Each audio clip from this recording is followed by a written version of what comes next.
आमदार संजय गायकवाड अभिनेत्री राखी सावंत विषयी केलेल्या वक्तव्यामुळे पुन्हा एकदा चर्चेत आले। राखी सावंत सारख्या महिलांना देशद्रोही ठरवून गोळ्या घातल्या पाहिजे असं ते म्हणाले।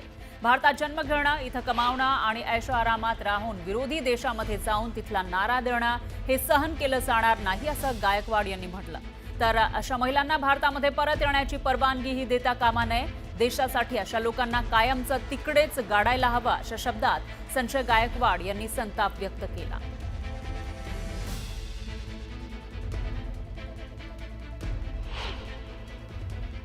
देश एकत्र असताना आपल्याच देशातली राखी सावंत नावाची अभिनेत्री ही पाकिस्तानाचं समर्थन करत होती, पाकिस्तान जिंदाबाद म्हणत होती, मला पाकिस्तानात जायचं म्हणत होती। तिला देशद्रोही म्हणून गोळ्या घातल्या पाहिजे। अशा बेताल महिला, ज्या महिलांच्या नावानं कलंक आहे, या भारतात जन्म घेती, भारतात पैसे कमवती, भारतामध्ये ऐशोआराम करते आणि विरोधी देशात जाऊन त्याचा नारा मारती, तिला तिकडंच गाडलं पाहिजे। तिला आपल्या भारतात परत येऊ पण नाही दिलं पाहिजे। यानंतर बातमी आहे राजकीय वर्तुळातून। काही दिवसांपूर्वीच राज ठाकरेंनी एका मुलाखतीमध्ये उद्धव ठाकरेंसोबत पुन्हा एकत्र येण्याविषयी सूचक वक्तव्य केलं होतं। यामुळे ठाकरे बंधू एकत्र येण्याविषयी चर्चांना उधाण आलं। पण आता महायुतीनं राज ठाकरे यांना गळाला लावल्याचं बोललं जात आहे। अशातच आता मनसे लवकरच महायुतीमध्ये सहभागी होणार असल्याची माहिती वरिष्ठ सूत्रांनी दिली आहे। शिवसेना आणि मनसेमध्ये पहिल्या 2 टप्प्यात वरिष्ठ नेत्यांच्या बैठका पार पडल्या। त्यानंतर आता दोन्ही पक्षांच्या दुसऱ्या फळीतील नेते समोरासमोर युती संदर्भात सविस्तर चर्चा करण्याची शक्यता आहे। शिवसेना आणि मनसे पक्षाच्या दुसऱ्या फळीतील नेते राज्यातील स्थानिक स्वराज्य संस्थांच्या निवडणुकीमध्ये जागा वाटपावर प्राथमिक चर्चा करणार अशी माहिती मिळते। राज ठाकरे यांनी एक भूमिका व्यक्त केली होती उद्धव ठाकरे साहेबांसंदर्भात। आम्ही त्यांना सकारात्मक प्रतिसाद दिलाय। त्याच्यावर आम्ही त्यांच्याकडून दुसऱ्या प्रतिसादाची वाट पाहत आहोत।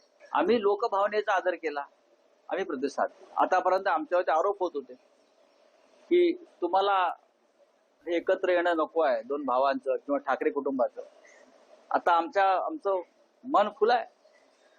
आमचं मन प्रभू श्रीरामाचं मन आहे, हनुमानाचं मन आहे, मोकळं मन आहे।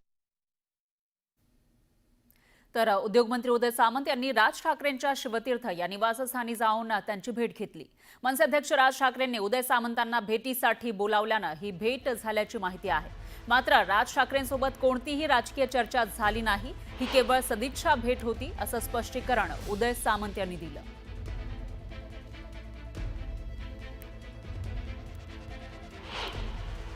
सकाळी या भागा परिसरामध्ये मी माझ्या काही डिपार्टमेंटच्या कामानिमित्त आलो होतो। मी स्वतः साहेबांना फोन केला की साहेब जर आपण असाल तर मी चहा प्यायला येतो, आणि मी चहा प्यायला म्हणून आलो। राजसाहेबांबरोबर गप्पा मारल्यानंतर काही विषय कळतात, काही मुंबईच्या विकासासंदर्भात चर्चा होते आणि ती काही विकासासंदर्भातली चर्चा झाली। आता त्याच्यामध्ये कशा पद्धतीनं पुढे जायचं, काय जायचं याच्या संदर्भातच चर्चा झाली। बाकी कुठची तुमच्या मनामध्ये जी राजकीय चर्चा झाली असेल म्हणून शंका आहे, ती कसलीही चर्चा झाली नाही। अतिशय चांगल्या पद्धतीचा चहा प्यालो, खिचडी खाल्ली आणि निघालो। सध्या राज ठाकरे हे सत्ता बाहेरील सत्ता केंद्र असं म्हणायला पाहिजे, एवढी ताकद त्या राज ठाकरेमध्ये निर्माण झालेली आता दिसते आहे। सगळ्यांनाच राज ठाकरेची गरज पडायला लागली, म्हणजेच यांचे चपला झिजवण्याचं काम राज ठाकरे करतायत आणि हे चपला झिजतपर्यंत त्या दरवाजात जात राहतील अशी एकूण राज्याची परिस्थिती निर्माण करून दिली आहे। ज्या पक्षाचा एकही आमदार नाही त्या पक्षाकडे जर हे धावत आहेत तर या सगळ्यांची स्थिती ही दोलायमान आहे।